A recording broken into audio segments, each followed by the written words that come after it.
নমস্কাৰ সুপ্ৰভাত মিড মৰ্নিংলৈ আপোনালোকক স্বাগতম জনাইছোঁ। ইতিমধ্যে ৰাজনৈতিক পৰিৱেশ আৰম্ভ হৈছে। নিৰ্বাচন 2021 যি বিধানসভাৰ নিৰ্বাচন, এই নিৰ্বাচনক লৈ ব্যাপক তৎপৰতা আৰম্ভ হৈছে প্ৰতিটো ৰাজনৈতিক দলৰ মাজত। আৰু এটা প্ৰশিক্ষৰ ভিতৰতেই দেশৰ প্ৰধানমন্ত্ৰী নৰেন্দ্ৰ মোদী ৰাজ্যত উপস্থিত হৈছে আৰু ইতিমধ্যে কেইবাটাও কাৰ্যসূচীত ভাগ লৈছে দেশৰ প্ৰধানমন্ত্ৰীগৰাকীয়ে কৈছে বিকাশৰ কথা, উন্নয়নৰ কথা। কিন্তু তাৰ বিপৰীতে ৰাজ্যৰ যিবোৰ ৰাজনৈতিক দল আছে, ৰাজনৈতিক দলসমূহৰ যিসকল শীৰ্ষস্থানীয় নেতৃত্ব আছে, তেওঁলোকৰ অধিকাংশৰ মুখতেই এতিয়াও বিকাশ বা উন্নয়নৰ পৰিৱৰ্তে অন্যান্য বিষয়সমূহে অধিক প্ৰাধান্য লাভ কৰিছে। এই বিষয়টো সন্দৰ্ভত আজি মিড মৰ্নিঙত আমি কিছু আলোকপাত কৰিবলৈ চেষ্টা কৰিম। লগতে ৰাজ্যৰ কেইবাটাও গুৰুত্বপূৰ্ণ খবৰ আপোনালোকক দিবলৈ চেষ্টা কৰিম। এই অনুষ্ঠানৰ আৰম্ভণিতে ইতিমধ্যে মহানগৰীত এক গুৰুত্বপূৰ্ণ ঘটনা সংঘটিত হৈছে, এক ভয়ানক খবৰ। অগ্নিকাণ্ডৰ ঘটনা সংঘটিত হৈছে এখন ব্যৱসায়িক প্ৰতিষ্ঠানত। সেই দৃশ্যাৱলী প্ৰথমে আপোনালোকক দেখুৱাব খুজিছোঁ। গুৱাহাটী মহানগৰীৰ এয়া দৃশ্য, আৰু এই দৃশ্যৰ পৰাই অনুমান কৰিব পাৰিছে আপুনি এই মুহূৰ্তত আপোনালোকক দেখুৱাইছোঁ পুৱা 4:45 এটা মনত অগ্নিকাণ্ড সংঘটিত হয়। চিলিণ্ডাৰৰ পৰা অগ্নিকাণ্ড সংঘটিত হয় নেকি বা অন্যান্য কি ক্ষেত্ৰত এই অগ্নিকাণ্ডৰ সূত্ৰপাত হৈছে, এই বিষয়টো সন্দৰ্ভত ইতিমধ্যে আমি আপোনালোকক সবিশেষ তথ্য জনাই আছোঁ। আৰম্ভণিৰ পৰা পুৱা 8 বজাৰ বাতৰিৰ পৰা আপোনালোকক সবিশেষ জনাই আছোঁ। গুৱাহাটী মহানগৰীৰ এটা মনত এই অগ্নিকাণ্ড সংঘটিত হৈছে আৰু অগ্নি নিৰ্বাপনৰ বাবে, জুই নুমুৱাবলৈ অগ্নি নিৰ্বাপক বাহিনীয়ে ব্যাপক তৎপৰতা প্ৰদৰ্শন কৰা পৰিলক্ষিত হৈছে। এয়া হৈছে গুৰুত্বপূৰ্ণ খবৰ আজিৰ দিনটোৰ। আৰু ইতিমধ্যেই আংশিকভাৱে অগ্নি নিৰ্বাপন কৰিবলৈ সক্ষম হৈছে অগ্নি নিৰ্বাপক বাহিনীয়ে। আৰু লগতে এই বিষয়টোৰ আমি আপোনালোকক জনাম। আৰু আনপিনে আপোনালোকক জনাইছোঁ উত্তৰ প্ৰদেশৰ উত্তৰাখণ্ডৰ যি গ্লেছিয়াৰ বিস্ফোৰণৰ ঘটনা, এই ঘটনাৰ পিছত প্ৰায় 1.5 শতাধিক লোক এই পৰ্যন্ত সন্ধানহীন হৈ থকাৰ খবৰ। আৰু লগতে কামপুৰৰ যুৱকো এই ঘটনাত হতাহত হোৱাৰ খবৰ আহিছে, নিখোজ হৈ থকাৰ খবৰ আহিছে। এই বিষয়ে আপোনালোকক সবিশেষ জনাই যাম। কিন্তু এই মুহূৰ্তত আমি আপোনালোকক জনাইছোঁ যে ৰাজ্য তথা দেশৰ বিভিন্ন গুৰুত্বপূৰ্ণ প্ৰান্তৰ খবৰ আমি আপোনালোকক দি থাকিম, সবিশেষ জনাই যাম। কিন্তু এই মুহূৰ্তত আমি উল্লেখ কৰিছোঁ যে 2021 ৰণদন্দুভি বাজিছে। আৰু এই মুহূৰ্তত সবাতোকৈ গুৰুত্বপূৰ্ণ কথাটো হ'ল যে দেশৰ প্ৰধানমন্ত্ৰী নৰেন্দ্ৰ মোদীয়ে দুটাকৈ কাৰ্যসূচীত ভাগ লৈছে। আৰু এই সময়ছোৱাত দেখা গৈছে প্ৰধানমন্ত্ৰীয়ে বিকাশ উন্নয়নৰ কথা কৈছে, অসমীয়া ভাষাতেই বা স্থানীয় ভাষাত মেডিকেল ইঞ্জিনিয়াৰিং পাঠ্যক্ৰমৰ কথা কৈছে, উন্নয়নৰ কথা কৈছে, বিকাশৰ শ্লোগান তেওঁ দিছে। কিন্তু তাৰ বিপৰীতে ৰাজ্যৰ যি বিভিন্ন ৰাজনৈতিক দলসমূহৰ নেতৃত্ব, তেওঁলোকৰ মুখত অধিকাংশৰে কেতিয়াবা মোগলৰ কথা, কেতিয়াবা সভ্যতাৰ যুঁজৰ কথা, কেতিয়াবা ধৰ্মীয় মেৰুকৰণৰ কথা, কেতিয়াবা সংখ্যাগুৰু ৰাজনীতিৰ কথা, যিবোৰ বিষয় সাধাৰণ মানুহক স্পৰ্শ কৰে, তেনে বিষয়ৰ পৰা বহু আঁতৰত নেকি ৰাজ্যৰ ৰাজনৈতিক নেতৃত্ব। সেই বিষয়টো সন্দৰ্ভত কিছু আলোকপাত কৰিবলৈ আজি ষ্টুডিঅ'ত আমন্ত্ৰণ জনাই মাতি আনিছোঁ ৰাইজৰ দলৰ মুখপাত্ৰ কৃষ্ণা শৰ্মা। স্বাগতম জনাইছোঁ আপোনাক। আমাৰ লগত উপস্থিত আছে বিজেপিৰ পেনেলিষ্ট মুখপাত্ৰ ডক্টৰ দেৱজিৎ মহন্ত, আমাৰ লগত উপস্থিত আছে কংগ্ৰেছৰ বিপুল দে। আটাইকেইগৰাকীকে স্বাগতম জনাইছোঁ। মই কৃষ্ণা শৰ্মা আপোনাৰ পৰা আৰম্ভ কৰিছোঁ। এতিয়া বিকাশৰ কথা কৈছে দেশৰ প্ৰধানমন্ত্ৰী নৰেন্দ্ৰ মোদী, এটা প্ৰশিক্ষত দুবাৰ আহিছে। প্ৰধানমন্ত্ৰী মোদীয়ে স্বাভাৱিকভাৱেই উন্নয়নৰ কথা কৈছে, প্ৰগতিৰ কথা কৈছে। কিন্তু আজিৰ তাৰিখত আমাৰ যিসকল নেতা আছে, কংগ্ৰেছৰ নেতাই হওক বা বিজেপিৰ নেতাই হওক বা অন্যান্য দলৰো নেতাৰ মুখত আখৈ ফুটা দি ফুটিছে সংখ্যালঘুৰ কথা, মাইনৰিটি ট্ৰাম্প কাৰ্ডৰ কথা। এনেকুৱা ধৰণৰ বিষয়বস্তুবোৰেই এতিয়া প্ৰাধান্য লাভ কৰিছে 2021 নিৰ্বাচনৰ দিন ঘোষণাৰ পূৰ্বে। আপুনি এই বিষয়টো সন্দৰ্ভত কি কয়? ৰাইজৰ দল পৃথক হ'ব বুলি ভবা হৈছিল, কিন্তু ৰাইজৰ দলৰো কুচকাৱাজ বহুকেইটা সংখ্যালঘু সমষ্টিত হোৱালৈ চাই এটা কথা অনুমান কৰিব পাৰি যে সংখ্যালঘুৰ কাষ চাপিবলৈ ৰাইজৰ দলেও চেষ্টা কৰিছে বা সংখ্যালঘুৰ ট্ৰাম্প কাৰ্ড ৰাইজৰ দলেও ব্যৱহাৰ কৰিব, তেনে এক উমান পোৱা গৈছে। গুড মৰ্নিং কমোদ, আজি এই অনুষ্ঠানত নিমন্ত্ৰণ দিয়াৰ বাবে। আজি এটা কথা, আমাৰ এতিয়া ইলেকশ্যনৰ কাৰণে আৰু 2 মাহ আছে বুলিও আমি ক'ব পাৰোঁ, যিহেতু আমাৰ বিহুৰ আগতে ইলেকশ্যন হ'ব বুলি ঘোষণা কৰি থৈ গৈছে। আৰু এতিয়া আমি দেখিছোঁ যে আমাৰ এই ইলেকশ্যনৰ আগত আমাৰ প্ৰধানমন্ত্ৰী ডাঙৰীয়া দেৱ দুবাৰো আহিলে আমাৰ ইয়াতে। সেইদিনা আপোনাৰ জেৰেঙা পথাৰত, যোৱাকালি ঢেকীয়াজুলিত। কিন্তু এটা কথা, ৰাষ্ট্ৰীয় নেতা আৰু আমাৰ বিজেপি নেতাসকলৰ মাজত যিখিনি কথা বতৰা তেওঁলোকে প্ৰতিশ্ৰুতি দিয়ে, তেওঁলোকে ভাষণত কয় বা আমাৰ নেতাসকলে যি ভাষণ কয়, এই ভাষণৰ মাজত কিন্তু এইমাত্ৰ কোৱা নিচিনা আকাশ পাতল ডিফাৰেঞ্চ থকা বুলি ক'লেও মিছা নহয়। কাৰণ তেওঁলোক আহিছে, তেওঁলোকে আৰু এটা কথা বহুত ডিফাৰেঞ্চ আমি দেখা পাইছোঁ মন্তব্যৰ ক্ষেত্ৰত। আজি আমাৰ ইয়াতে এতিয়া শুনিব বেয়া লাগে যদিও আজি আমাৰ বিকাশৰ ৰাজনীতিতকৈ আমাৰ কিন্তু ধৰ্মীয় আৰু ৰাজনীতি বেছি হৈছে। হিন্দু, মুছলিম, খ্ৰীষ্টিয়ান, জৈন, শিখ লৈ পেলাই সেনেকুৱা ধৰণৰ ধৰ্মীয় লৈ পেলাই সম্পৰ্কীয় যিটো আমাৰ ইয়াতে ৰাজনীতি আৰম্ভ হৈছে, সেইটো সঁচাকৈ খুব দুখ লগা। কিন্তু আজি আমাৰ প্ৰধানমন্ত্ৰী ডাঙৰীয়াই আহিছে, আমাক প্ৰতিশ্ৰুতি দিছে, কিন্তু সেইখিনিতেও আমাৰ অলপ ক'ব লগা আছে।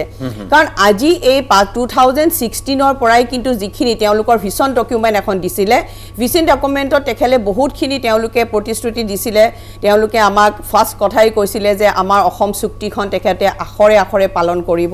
নেক্সট তেওঁলোকে একদম ডাঙৰ কথা এটা কৈছিলে যে আমাৰ বৰ্ডাৰ সিল হৈ পেলাই একদম হৈ যাব কালি কিন্তু আমি ভাবিছিলোঁ যে প্ৰধানমন্ত্ৰী এই আজি ইলেকশ্যনৰ আগৰ ভাষণত আমি বহুতখিনি হেনুকা ধৰণৰ কথা শুনিব পাৰিম কিন্তু তেওঁ পাকিস্তানৰ বৰ্ডাৰৰ ইস্যু লৈহে এটা কথা কোৱা শুনিলোঁ কিন্তু আমাৰ বাংলাদেশ অসমৰ বৰ্ডাৰ সিল কৰি কেনেকৈ আমাৰ বিদেশীৰ সমস্যাটো সমাধান কৰিব পাৰিব হেতুৰ কিন্তু কোনো ধৰণৰ আমি তেওঁৰ মন্তব্য শুনা নাপালোঁ সেকেন্ড আমি শুনা নাপালোঁ দুদিনমান আগতে যদিও আমি শুনা পাইছিলোঁ যে আমাৰ বানপানীটো আমাৰ এটা ৰাষ্ট্ৰীয় সমস্যা হিচাপে ঘোষণা কৰিব কালি কিন্তু বহুত আশাৰে আমি আমাৰ বানপানী গঢ়খহনীয়া যদি আমি ভাবিছিলোঁ আমাৰ ৰাষ্ট্ৰীয় সমস্যা বুলি ক'ব তাৰ কাৰণে আমি কোনো ধৰণৰ এটা ভাষণত তেখেতৰ নাপালোঁ আজি এটা কথা কওঁ আৰু 3 দিন কথা ক'ব লাগিব অলপতে আপুনি জানে তেখেত আহাৰ আগতে আমাৰ 5 তাৰিখে হৈছে আমাৰ শিক্ষকৰ নিযুক্তি যদি আমি ভালকে চাব যাওঁ আজি কেইদিনমান আগতে আজি এমাহৰ আগতে আপুনি দেখিছিলে কাহিলীপাৰাত হাজাৰ শিক্ষকে আন্দোলন কৰিছে সৌ নহয় হাজাৰ সেই তাৰ বিনিময়তে চাকে আজি চৰকাৰে চিন্তা কৰি পেলাই যে এই শিক্ষকবিলাক এনেকৈ ৰাজপথত ওলাই আহিছে ৰাজপথত ওলাই আহাৰ পিছতহে কিবা এটা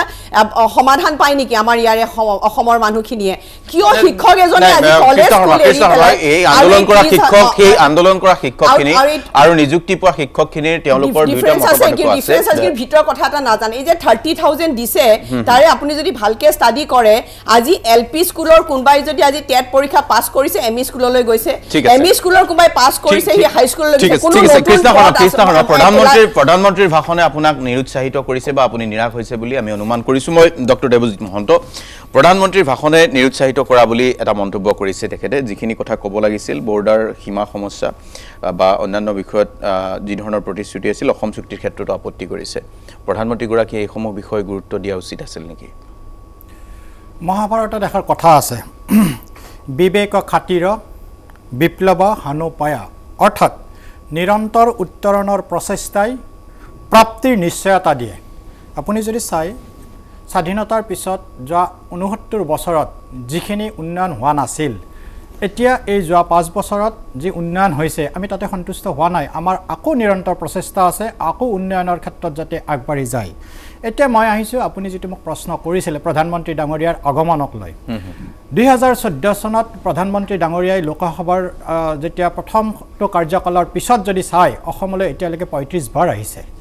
এইবাৰে এইটো নহয় যে প্ৰথমবাৰ অসমলৈকে আহিছে যদি 35 বাৰ এজন প্ৰধানমন্ত্ৰী অসমলৈ অহাতে অসমৰ প্ৰতি থকা তেখেতৰ মনোভাৱৰ পৰিচয় হয় আৰু ইয়াক যদি সাংখ্যিকভাৱে সংখ্যাৰ জৰিয়তে আপুনি যদি পৰ্যালোচনা কৰে এইবাৰ যদি আপুনি কেন্দ্ৰীয় বাজেট চাই এইবাৰ কেন্দ্ৰীয় বাজেটত স্বাধীনতাৰ পিছত প্ৰথমবাৰৰ বাবে আটাইতকৈ বেছি ধনৰ আবণ্টন দিছে অসমৰ কাৰণে মই অসমৰ প্ৰেক্ষাপটত কৈছোঁ প্ৰায় 69,000 সামথিং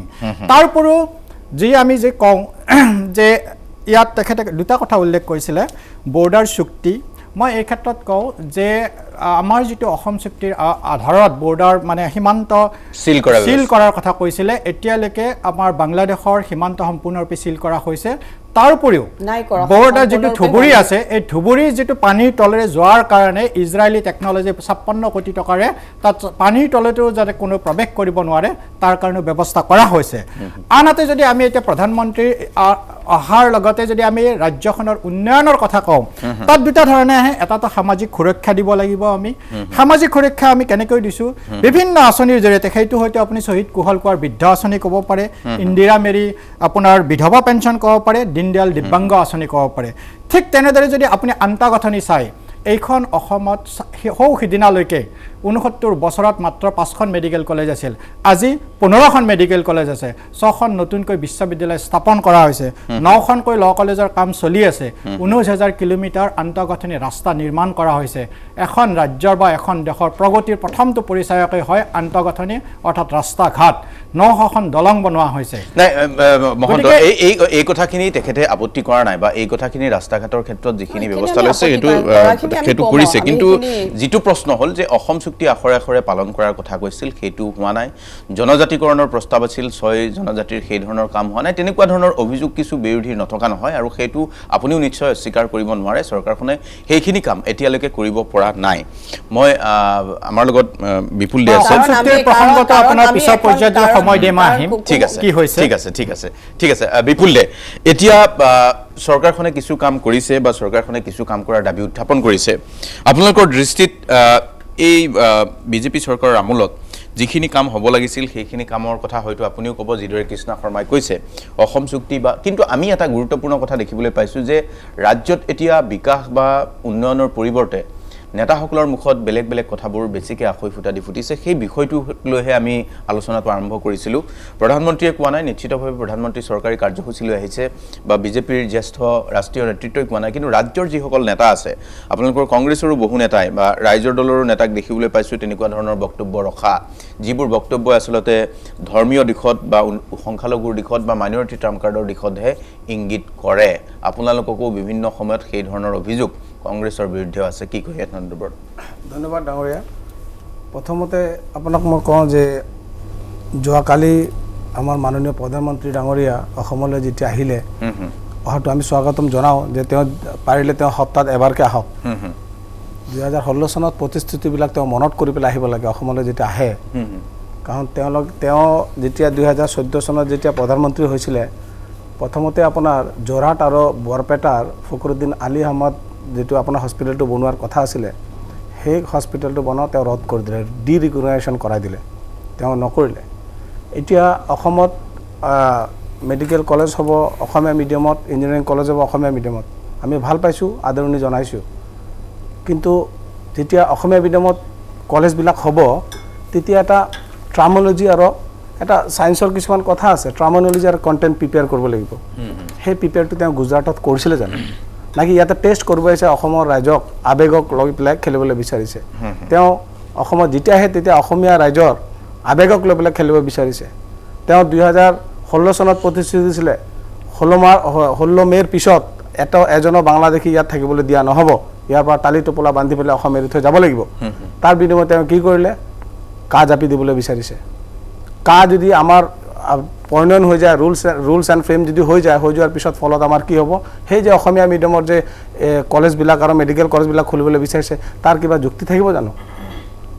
আৰু উন্নয়নৰ কথা এটা বৰ্তমান ভাৰতীয় জনতা পাৰ্টিৰ নিত্যদিন চৰকাৰখনে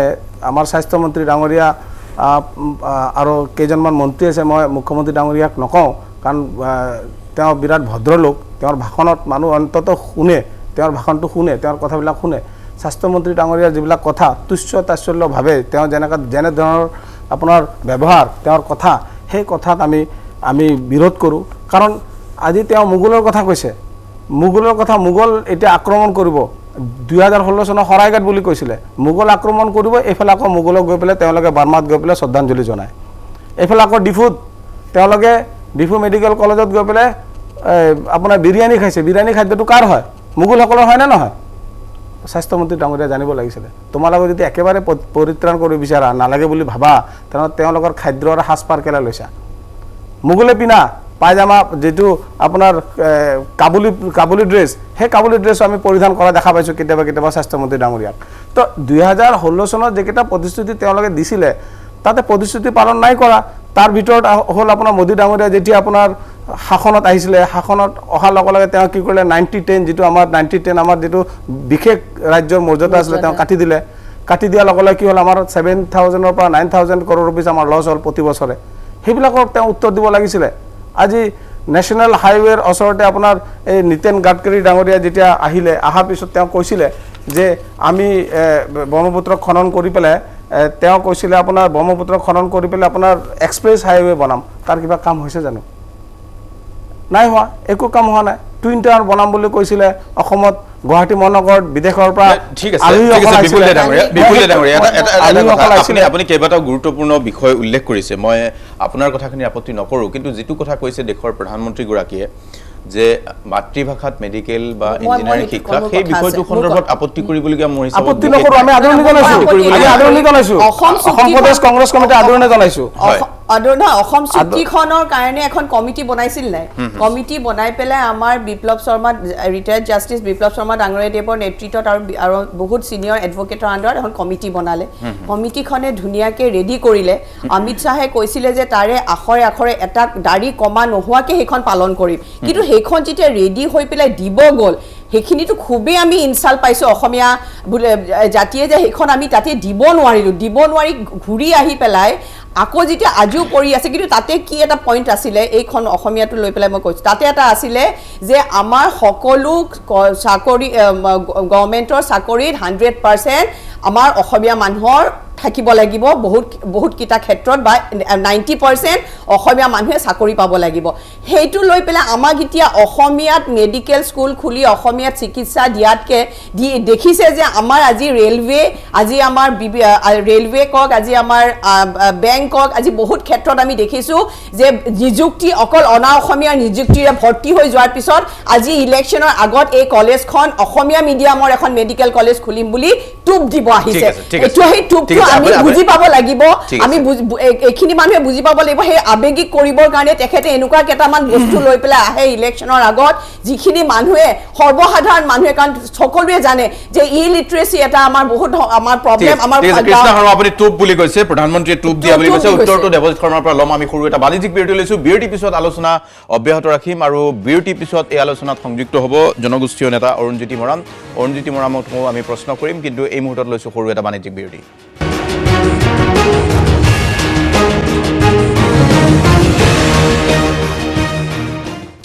আপোনালোকে চাই আছে DY365 মিড মৰ্ণিং আৰু আমি আজি কথা পাতি আছোঁ নিৰ্বাচনী ইছ্যুৰ বিষয়ে প্ৰধানমন্ত্ৰী নৰেন্দ্ৰ মোদীৰ মুখত বিকাশৰ কথা কিন্তু তাৰ বিপৰীতে ৰাজ্যৰ যিসকল ৰাজনৈতিক দলৰ নেতৃত্ব লোৱা ব্যক্তি আছে শীৰ্ষস্থানীয় নেতা আছে তেওঁলোকৰ অধিকাংশই বিকাশ বা উন্নয়নৰ পৰিৱৰ্তে অন্যান্য বিষয়ক লৈ ব্যস্ত হৈ আছে এইবাৰ 2021 এই নিৰ্বাচনী প্ৰেক্ষাপটত অসমৰ ৰাইজে মোগল সভ্যতাৰ যুঁজ এনেধৰণৰ শব্দ বেছিকৈ শুনিবলৈ পাইছে বিকাশ বা উন্নয়নৰ শ্লোগান কম হৈছে কিয় এই বিষয়টো সন্দৰ্ভত পাতিম আমাৰ লগত ষ্টুডিঅ'ত কেইবাগৰাকী অতিথি আছে কিন্তু তাৰ পূৰ্বে আমি তিনিচুকীয়ালৈ গৈছোঁ তিনিচুকীয়াত উপস্থিত আছে জনগোষ্ঠীয় নেতা অৰুণজ্যোতি মৰাণ আপোনাক স্বাগতম জনাইছোঁ আমাৰ এই বিশেষ অনুষ্ঠানলৈ আজিৰ তাৰিখত যিটো পৰিৱেশ পৰিস্থিতি সেই পৰিৱেশ পৰিস্থিতিত আপুনি কি ভাবে যে ৰাজ্যৰ যিবোৰ জনগোষ্ঠী আছে বা জনগোষ্ঠীয় সংগঠন আছে এই জনগোষ্ঠীসমূহৰ উন্নয়নৰ ক্ষেত্ৰত বা বিকাশৰ ক্ষেত্ৰত চৰকাৰখনে কি ব্যৱস্থা লোৱা আপুনি দেখিবলৈ পাইছে আৰু জনগোষ্ঠীয় উন্নয়নক লৈ আপুনি কিমান আশাবাদী অৰুণজ্যোতি মৰাণ নিশ্চিতভাৱে ভাৰতীয় জনতা পাৰ্টীৰ নেতৃত্বাধীন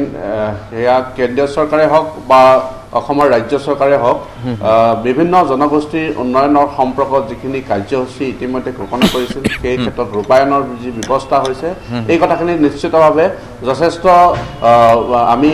জনসাধাৰণে এইখিনি বিশ্বাস আৰু আস্থাত লৈছে আৰু এইখিনি উন্নয়ন নিশ্চিতভাৱে হৈছে বুলি আমি অনুভৱ কৰিছোঁ আৰু ইতিমধ্যে দেখিছোঁ যে অসমত বিশেষকৈ অসমৰ মাননীয় মুখ্যমন্ত্ৰী সৰ্বানন্দ সোণোৱাল ডাঙৰীয়া বিত্তমন্ত্ৰী হিমন্ত বিশ্ব শৰ্মা ডাঙৰীয়া তেখেতসকলে যি ধৰণকে কাৰ্যসূচী ৰূপায়ণ কৰি বিভিন্ন জনগোষ্ঠীক সন্মান প্ৰদৰ্শন কৰিবৰ কাৰণে ব্যৱস্থা গ্ৰহণ কৰিলে বিগত 4.5 বছৰত গতিকে এই কথাবিলাকে নিশ্চয় জনগোষ্ঠীয় সংগঠনসমূহক বা জনগোষ্ঠীয় ৰাইজক যথেষ্ট আশা আৰু বিশ্বাস আচলতে দিব পাৰিছে বুলি আমি অনুভৱ কৰিছোঁ আৰু বিশেষভাৱে আমি দেখিবলৈ পাইছোঁ যে অসমৰ সেয়া বড়ো ৰাইজ সমাজই হওক বা মিচিং সমাজই হওক বা সেয়া মৰাণেই হওক সেয়া মটকেই হওক সেয়া চুতীয়াই হওক বা আহোমেই হওক চাহ জনগোষ্ঠীয়ে হওক বা অন্যান্য যিবিলাক জাতি জনগোষ্ঠী যিমানেই আছে বাংলাভাষী গোৰ্খাই নহওক কিয় সকলোখিনি জাতি জনগোষ্ঠীক সন্মান প্ৰদৰ্শন কৰিবৰ কাৰণে চৰকাৰে আপ্ৰাণ প্ৰচেষ্টা চলাইছে আৰু বিভিন্ন জাতি জনগোষ্ঠী যিবিলাক বীৰ বীৰাংগনা আছে সেইসকলক তেওঁলোকে প্ৰতিষ্ঠা কৰিবৰ কাৰণে প্ৰচেষ্টা চলাইছে সেই বিভিন্ন ধৰণৰ ৰাজ্যিক বঁটা প্ৰদান কৰিছে বিভিন্ন অনুষ্ঠান অনুষ্ঠিত কৰিছে আৰু সেই জাতি জনগোষ্ঠীবিলাক যি আশা আকাংক্ষা আছে সেইবিলাক ৰূপায়ণৰ ক্ষেত্ৰত মই ভাবোঁ অতি গুৰুত্বপূৰ্ণ সিদ্ধান্ত লৈ কাৰ্যকৰী ব্যৱস্থা গ্ৰহণ কৰিছে ঠিক আছে অৰুণজ্যোতি মৰাণ কিন্তু জনজাতিকৰণৰ ক্ষেত্ৰত প্ৰশ্ন চিহ্ন আছে এতিয়াও 6 জনগোষ্ঠীৰ জনজাতিকৰণ এতিয়াও হোৱা নাই এই বিষয়টো সন্দৰ্ভত বহুত অভিযোগ আমি শুনিবলৈ পাইছোঁ এই ক্ষেত্ৰত আপুনি কি কয় যে এই 6 জনজাতিৰ আপুনিও জনজাতিকৰণৰ পক্ষে বা বিভিন্ন সময়ত মাত পাতি আহিছিল আজিৰ তাৰিখত এই বিষয়টো হৈ নুঠালৈ বিভিন্ন সময়ত বিৰোধী আপত্তি দৰ্শাইছে হয় নিশ্চিতভাৱে আচলতে কি এই 6টা জনগোষ্ঠীৰ জনজাতিকৰণৰ বিষয়টো বৰ্তমান চৰকাৰখনে কেন্দ্ৰীয় আৰু ৰাজ্য চৰকাৰ উভয় চৰকাৰে অতি গুৰুত্ব প্ৰদান কৰিলে আৰু যাৰ কাৰণে ছটা জনগোষ্ঠী জনজাতিকৰণৰ যিখিনি ব্যৱস্থা সেই ব্যৱস্থা ইতিমধ্যে অতিক্ৰম কৰি ৰাজ্যসভাত বিল উত্থাপন কৰা হ'ল কিন্তু অসমত যিখিনি স্বীকৃতিপ্ৰাপ্ত জনজাতি আৰু ছয় জনগোষ্ঠীৰ যিখিনি বিষয় সেই বিষয়টোৰ লগত যিখিনি মাজত যাতে কোনো ধৰণৰ দ্বন্দ্ব বা মাজত যাতে কোনো ধৰণৰ খেলিমেলি সৃষ্টি নহয় তাৰ কাৰণে ব্যৱস্থা গ্ৰহণ কৰিবৰ কাৰণে মন্ত্ৰীগোটৰ কমিটি গঠন কৰিছে গতিকে এই ক্ষেত্ৰত মই ইতিমধ্যে আমি দেখিছোঁ যে পূৰ্ব যিবিলাক চৰকাৰ আছে সেই চৰকাৰ যি নকওক মই চৰকাৰসমূহৰ কথাটো আপোনালোকে সকলোৱে জানে ৰাইজে জানে যে সেই চৰকাৰসমূহে কিন্তু ছটা জনগোষ্ঠীৰ জনজাতিকৰণৰ বিষয়টোক লৈ কোনো ধৰণৰ গুৰুত্ব প্ৰদান কৰা আমি দেখিবলৈ নাপালোঁ আৰু তাৰ উপৰিও যে ইতিমধ্যে এই বিষয়ক লৈ বিগত চৰকাৰসমূহে বিগতৰ দল যিবিলাক চৰকাৰ গঠন কৰিছিলে সেই ৰাজনৈতিক দলসমূহে যেনেধৰণকে ৰাজনীতি কৰিলে বিভিন্ন ঠাইত গৈ তেওঁলোকে সভা সমিতি কৰিলে বিভিন্ন ঠাইত প্ৰতিশ্ৰুতি প্ৰদান কৰিলে কিন্তু কাৰ্যক্ষেত্ৰত তেওঁলোকে অসমৰ পৰা দিল্লীলৈকে প্ৰতিবেদনটোকে নপঠালে সেইটো অতি ডাঙৰ কথা কিন্তু এইখন চৰকাৰে ছটা জনগোষ্ঠীৰ জনজাতিকৰণৰ সম্পৰ্কত যিখিনি আনুষ্ঠানিকভাৱে চৰকাৰীগতভাৱে নীতিগতভাৱে ব্যৱস্থা গ্ৰহণ কৰিব লাগে অনুমোদন ল'ব লাগে সকলোখিনি অনুমোদন ইতিমধ্যে সমাপ্ত হৈছে আৰু আমি আশা কৰিব পাৰোঁ যে অতি সোনকালে ছটা জনগোষ্ঠীৰ জনজাতিকৰণ মৰ্যাদা পাব আৰু এই ক্ষেত্ৰত অসমৰ আভ্যন্তৰীণ যাতে সকলো জাতি জনগোষ্ঠী ঠিক আছে আপুনি প্ৰত্যাশা কৰিছে অৰুণজ্যোতি মৰাণ আপোনাৰ ওচৰলৈ আহিম আপুনি লাইনত থাকিব অৰুণজ্যোতি মৰাণ ষ্টুডিঅ'ত আমাৰ কেইবাগৰাকী অতিথি আছে আপুনি এই আলোচনাত সংযুক্ত হৈ থকাটো বিচাৰিছোঁ আপোনাৰ সৈতে পুনৰ পাতিম কিন্তু এইখিনি মুহূৰ্তত আমাৰ লগত তিনিগৰাকীকৈ অতিথি ষ্টুডিঅ'ত উপস্থিত আছে আমি মন্তব্য ল'ম প্ৰধানমন্ত্ৰীয়ে টোপ দিয়া বুলি কৈছে দেৱজিৎ মহন্তৰ প্ৰতিক্ৰিয়া ল'ম সৰু এটা বাণিজ্যিক বিৰতি লৈছোঁ বিৰতিৰ পিছত আলোচনা অব্যাহত ৰাখিম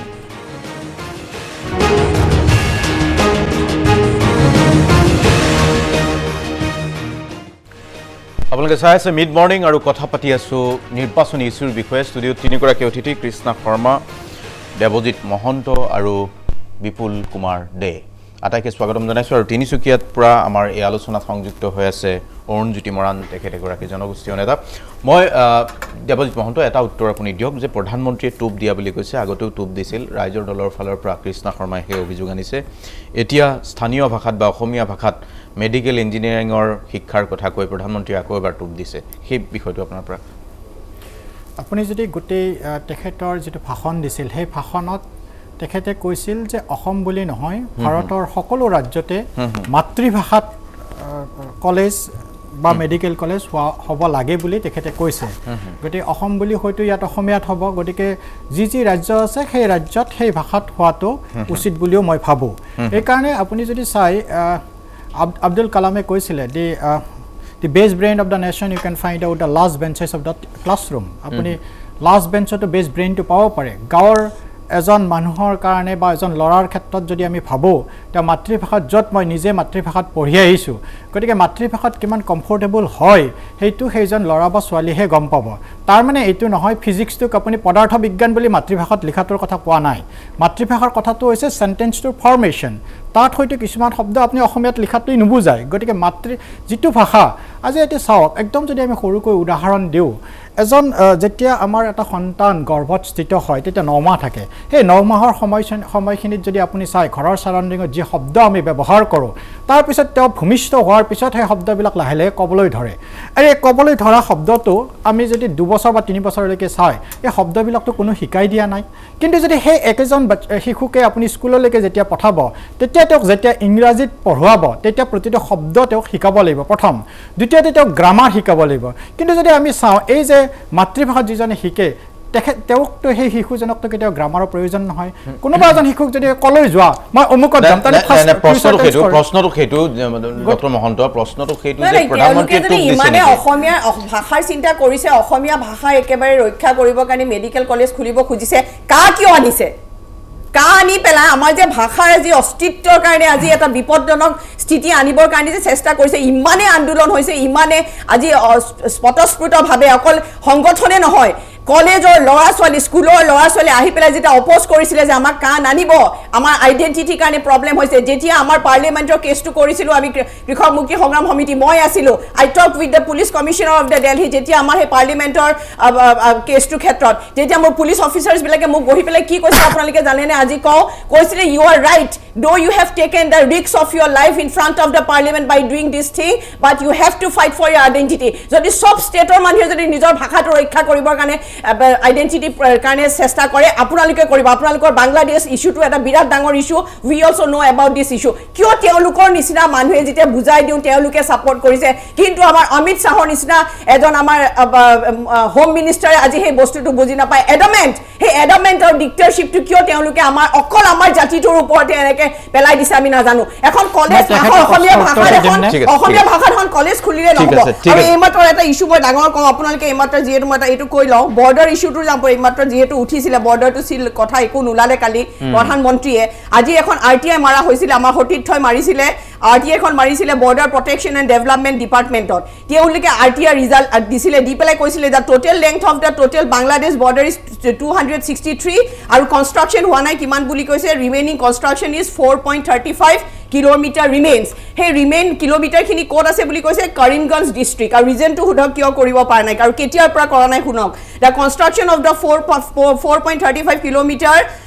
single row bench land border in Karimganj area is not completed as the work was stopped by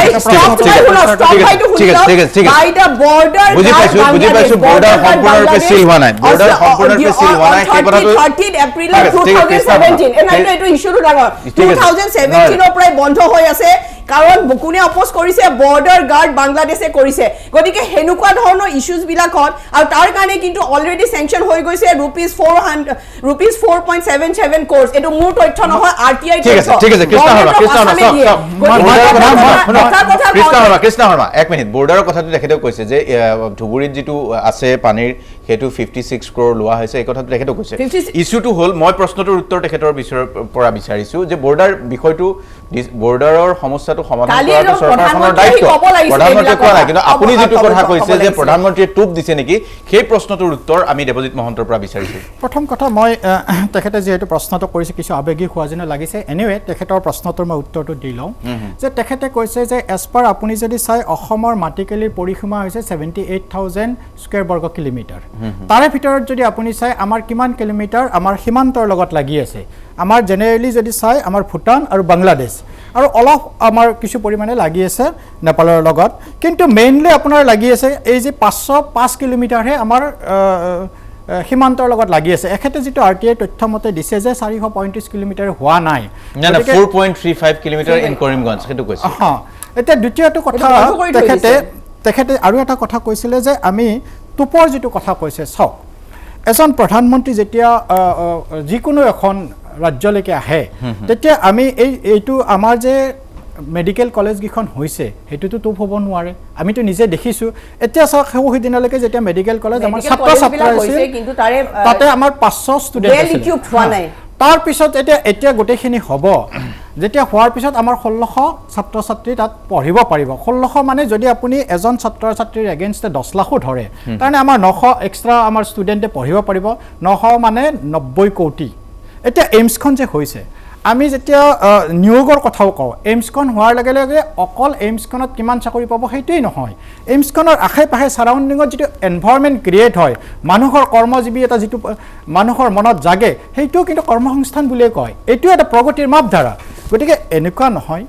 যে হয় ইয়েস আমি কওঁ এতিয়াও বহুত কৰিব লগা আছে এনেকুৱা নহয় যে কৰিব লগা নাই কিন্তু যে 69 ইয়াৰ্স আৰু 5 ইয়াৰ্সৰ মাজত বহুত ডিফাৰেন্স আছে সেইকাৰণে আমি কওঁ আৰু ইনফ্যাক্ট এই 2021 ত আমি যেতিয়া জনতা জনাৰ্দনৰ ওচৰত যাম আমি কোনো ধৰণৰ ইস্যু এক মিনিট কৃষ্ণ শৰ্মা দেৱজিৎ মহন্তক 69 ইয়াৰ্স ভাৰ্সেস 5 ইয়াৰ্স কম্পাৰিজন আপোনালোকে নকৰিব মানে মই কৈছো যে কংগ্ৰেছৰ লগত বিজেপিয়ে তুলনা কৰিব নালাগে কাৰণ কংগ্ৰেছক ক্ষমতাৰ পৰা উৎখাত কৰিছিল ৰাইজে এই কাৰণে যে বিজেপিয়ে যিবোৰ কাম কংগ্ৰেছৰ পৰা হোৱা নাই সেইবোৰ হক মই আৰু এটা শব্দত কৈলম যে চাওক এই যে কৈছে আমি তুলনা কৰা নাই কিন্তু এইখিনিটো সত্য যেতিয়া আমাৰ চৰকাৰখনে 24 মে 2016 ত চাৰ্জ লৈছিল লোৱাৰ পিছতে নৱেম্বৰ 2016 ত সাগে অসমৰ ইতিহাসত প্ৰথম ঘটনা 89 অফিচাৰক জেলত ভৰোৱা হৈছে দ্বিতীয়তে আপুনি যদি চাই তাৰ পিছত মে 2017 ত কৃষি বিভাগত যে এটা দুৰ্নীতি হৈছিল তাৰোটো 17 জন অফিচাৰক জেলত ভৰোৱা হৈছে তাৰ পিছত যদি চাই আগষ্ট 2017 ত 4.5 লাখ ভুৱা জব কাৰ্ড এৰি কৰা হৈছে গতিকে তথাপিতো মই কোৱা নাই দুৰ্নীতিটো এটা ব্যাধি দুৰ্নীতিটো এটা দলৰ নাই হেতু আপুনি ক'ব নোৱাৰে মই ঠিক আছে দে এই অভিযোগটো যেটো আজিৰ তাৰিখত হৈছে যে কংগ্ৰেছৰ বিৰুদ্ধে বহুত সময় তুলনা আহে কংগ্ৰেছৰ 60 বছৰ 70 বছৰ বিজেপিৰ 5 বছৰ এই কথাটোৰ জৰিয়তে কংগ্ৰেছক বুজোৱা হয় যে এই 70 বছৰে 60 বছৰে কংগ্ৰেছে যিবোৰ কৰিব নোৱাৰিলে বিজেপিয়ে কৰি দেখুৱালে তাৰ উত্তৰটো দিম তেখেতক তাৰ আগতে মই এটা প্ৰশ্ন সুধিব বিচাৰিছোঁ মৰাণ ডাঙৰীয়াক যে মৰাণ ডাঙৰীয়া আপুনি কাক সমৰ্থন কৰে না নকৰে এতিয়া আপুনি কাক সমৰ্থন কৰে না নকৰে মৰাণ ডাঙৰীয়া চাওক এই আৰু দ্বিতীয় কথা গোটেই বিষয়টো আপুনি চাওক এতিয়া উচ্চতম মাননীয় উচ্চতম ন্যায়ালয়ৰ তত্বাৱধানত এই বিষয়টো আছে বিচাৰাধীন হৈ আছে উচ্চতম ন্যায়ালয়ে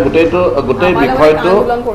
যুক্তিপূৰ্ণভাৱে আৰু উচিত আন্দোলনত আপোনাক দেখা পাইছিলোঁ এই সম্পৰ্কত এতিয়া আপোনাৰ যৌথভাৱে যিকেইটা আন্দোলন হয় তাতে আপোনাক দেখিবলৈ পোৱা নাযায় এতিয়া আপুনি বিজেপিৰ প্ৰবক্তাৰ দৰে আপুনি কথাবিলাক ক'বলৈ ধৰিছে আৰু দ্বিতীয় কথা হ'ল আপুনি কৈছে যে জনজাতিকৰণৰ কাৰণে কংগ্ৰেছ দলে একো কৰা নাই আপোনাৰ মনত থকা উচিত অটল বিহাৰী বাজপেয়ী ডাঙৰীয়া যেতিয়া প্ৰধানমন্ত্ৰী আছিলে তেতিয়া 140টা কমিউনিটিক জনজাতিকৰণ কৰা গৈছিলে তেতিয়া কিন্তু অসমৰ 6 জনগোষ্ঠীক জনজাতিকৰণ কৰাৰ কাৰণে তেখেতৰ মুখত এষাৰ কথা ওলোৱা নাছিলে আৰু আপুনি কৈছে যে কংগ্ৰেছে একো কৰা নাই হিতেশ্বৰ শইকীয়াৰ দিনত অৰ্ডিনেন্স পাছ কৰি পেলাই লৈ যোৱা হৈছিলে লৈ যোৱাৰ পিছত আপোনাৰ কি হ'ল তাতে গৈ পেলাই আপোনাৰ প্ৰণৱ মুখাৰ্জী ডাঙৰীয়া তাতে চেয়াৰমেন আছিলে চেয়াৰমেন হোৱাৰ পিছতে অটল বিহাৰী বাজপেয়ী ডাঙৰীয়াক এইটো প্ৰস্তাৱ দিয়া গৈছিলে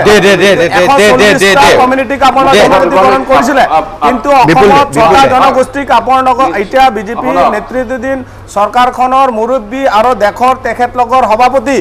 আহি পেলাই কাছাৰত কৈছে যে 6টা জনগোষ্ঠীক আমি জনজাতিকৰণ কৰি দিছোঁ তাতে এই ধৰণৰ কথাবিলাক আপোনালোকে কিয়ৰ কাৰণে প্ৰতিক্ৰিয়া নিদিলে আপুনি আজি 6টা জনগোষ্ঠী আপুনি এজন তাৰ জনগোষ্ঠীৰ ভিতৰত আপুনি এজন সদস্য আৰু দ্বিতীয় কথা আপোনাক মই কওঁ যে প্ৰধানমন্ত্ৰী আপুনি বিজেপিৰ সমৰ্থক হৈ পেলাই কথা নক'ব আপুনি অসমৰ এজন জানা মানা ফিগাৰ আপোনাক চিনি পায়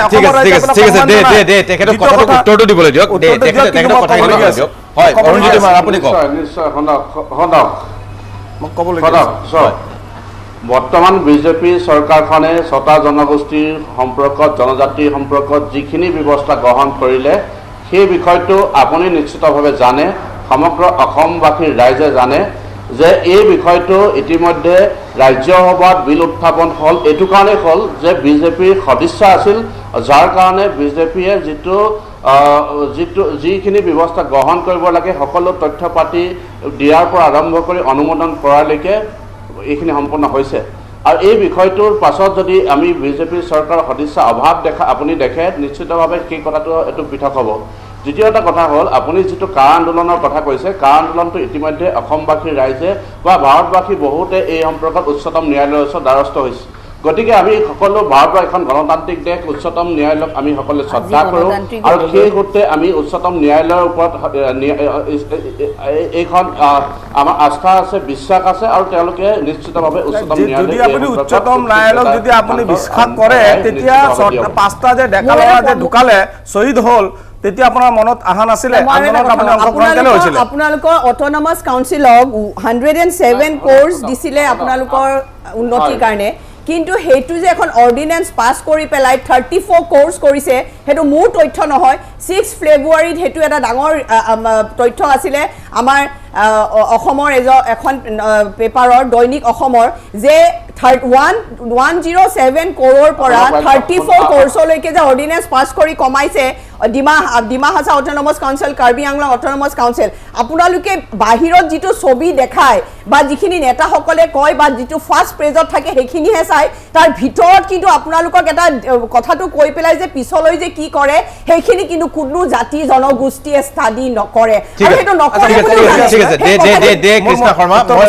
ঠিক আছে আপুনি ক'ব মই সৰু এটা বাণিজ্যিক বিৰতি ল'ব লাগিব বিৰতিৰ পিছত অৰুণজ্যোতি মৰাণৰ কথা শুনিম সৰু এটা বাণিজ্যিক বিৰতি লৈছোঁ বিৰতিৰ পিছত উভতি আহিম এই বিশেষ অনুষ্ঠানলৈ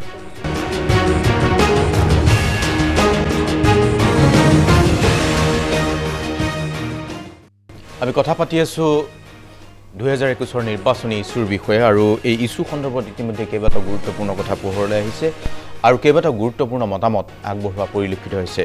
বিপুল কুমাৰ দে আপোনাক আকৌ এবাৰ সুযোগ দিছোঁ যে কংগ্ৰেছৰ 60-70 বছৰ আৰু বিজেপিৰ 5 বছৰ এই তুলনাৰ দ্বাৰা ভিন্ন সময়ত আপুনি বিষয়টো উপস্থাপন কৰাৰ এটা সুযোগ পাইছে যে এই বিষয়টো সন্দৰ্ভত কংগ্ৰেছকে কিন্তু দোষাৰোপ কৰা হোৱা নাই কংগ্ৰেছে 60 বছৰত 50 বছৰ দেশখনক পিছুৱাই নিলে সেই কথাও ভিন্ন সময়ত বিজেপিৰ ফালৰ পৰা কোৱা হয় তেওঁলোকে 5 বছৰ নহয় তেওঁলোকৰ 12 বছৰ দেই 5 বছৰ নে 12 বছৰ ৰাজ্যৰ কথা কৈছো বাৰু তাকে কৈছো এতিয়া মই ৰাষ্ট্ৰৰ কথা কৈছিলো 12 বছৰ এতিয়া আমি কংগ্ৰেছে যিখিনি কৰিছো আজি যে আপুনি ইণ্ডিয়াখন দেখা পাইছে মডাৰ্ণ ইণ্ডিয়া ব্ৰিটিছ যেতিয়া গুচি যোৱাৰ পিছত ব্ৰিটিছৰ লগত যুদ্ধ কৰাৰ সময়ত ব্ৰিটিছক যেতিয়া আমি খেদি পঠাম তেতিয়া ভাৰতৰ অৱস্থা কি আছিলে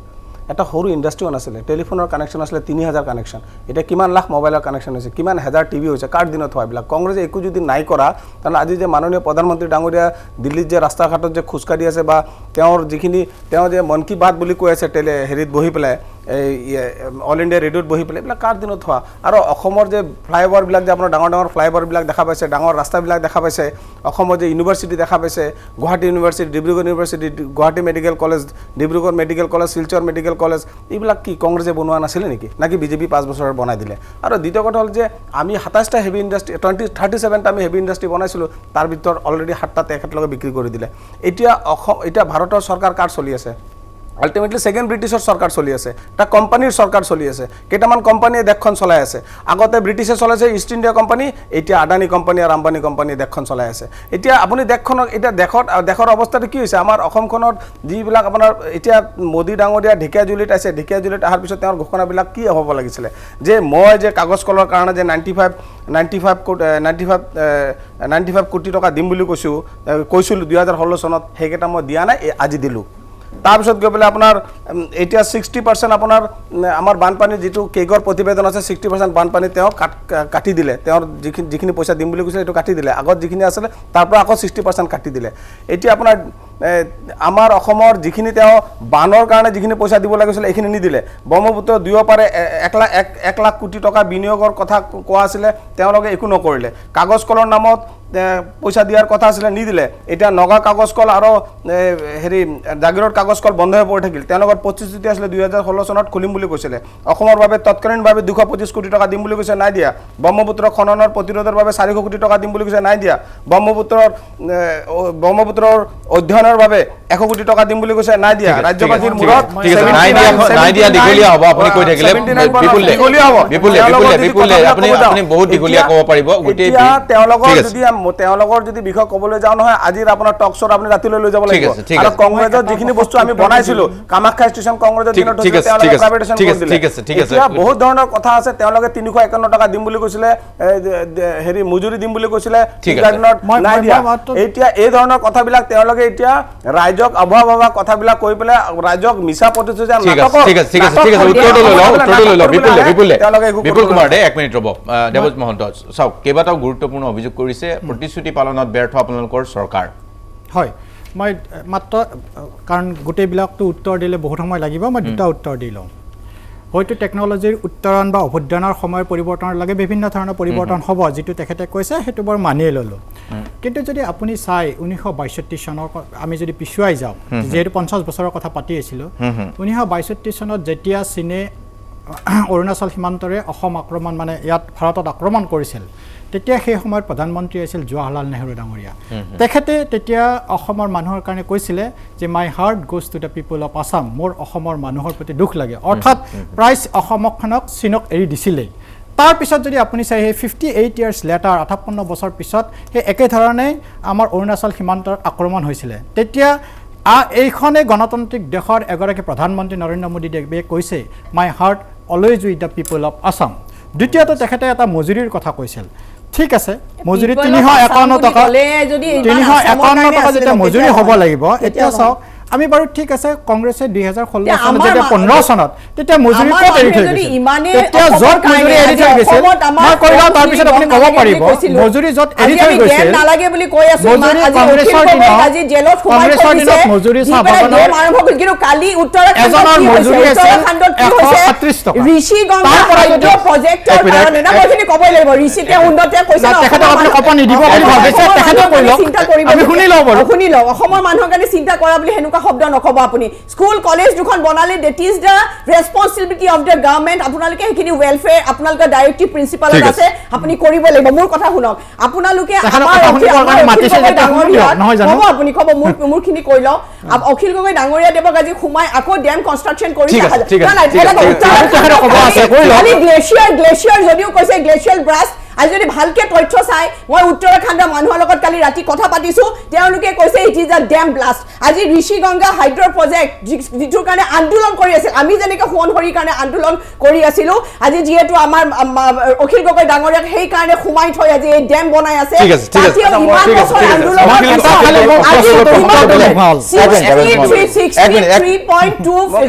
কিমান ডাঙৰ ড্যামটো শুনক ড্যামটো অকল উত্তৰাখণ্ডৰ কাৰণে নহয় 3-4খন ৰাজ্যৰ ইলেক্ট্ৰিচিটিৰ কাৰণে কৰিছে আৰু তাৰে মেগাৱাটটো শুনক ইট ইজ 63,250 ইমান ডাঙৰ সেই হিচাপটো নালাগে আৰু এটা ডাঙৰ কথা এক মিনিট তেখেতৰ কথাটো শেষ কৰি ল'ব মই সেইটো কাটিছিলে অসমৰ উন্নতি বুলি ঠিক আছে আপুনি এটা ফোকাস পইণ্টত ক'ব দেৱজিৎ মহন্ত